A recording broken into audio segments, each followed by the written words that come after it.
2024च्या अगोदरची जी यादी आहे त्याच्यामध्ये फक्त मी काही नावं आपल्याला फक्त आपल्यासमोर मी वाचून दाखवतो, म्हणजे साधारणपणे यादीमध्ये काय प्रकारचा घोळ आहे हा आपल्याला आणि महाराष्ट्राला लक्षात येईल. मतदारसंघ 160 कांदिवली पूर्व, नाव धनश्री कदम, वडिलांचे नाव दीपक कदम, वय वर्ष 23. आता वडिलांच्या डिटेल्स. नाव दीपक रघुनाथ कदम, वडिलांचे नाव रघुनाथ कदम, वय 117. मतदारसंघ 161 चारकोप, नाव नंदिनी महेंद्र चव्हाण, वडिलांचे नाव महेंद्र चव्हाण, वय वर्ष 124. वय 124. आता वडिलांचे डिटेल्स. नाव महेंद्र कुमार श्रीनाथ चव्हाण, वडिलांचं नाव श्रीनाथ चव्हाण, वय 43. कोणी कोणाला काढले तेच कळत नाही.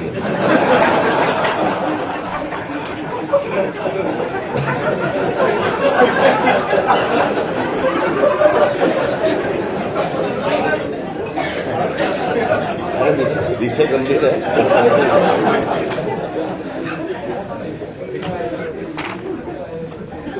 हा 2024च्या निवडणुकीच्या अगोदरचा घोळ. 2024 नंतर त्यांनी त्यांच्या वेबसाईटवरती यादी जाहीर केली ज्याच्यामध्ये फक्त नावं आहेत, फोटो नाही, पत्ता नाही, काही नाही. आणि मग काल आम्ही ज्यावेळेला केंद्रीय निवडणूक आयोगाशी बोलत होतो त्यावेळेला त्यांनी सांगितलं की नाही हे राज्य निवडणूक आयोगाकडे येतं. आता राज्य निवडणूक आयोगाकडे आम्ही भेटल्यानंतर राज्य निवडणूक आयोग म्हणते हे केंद्रीय निवडणूक आयोगाकडे येतं.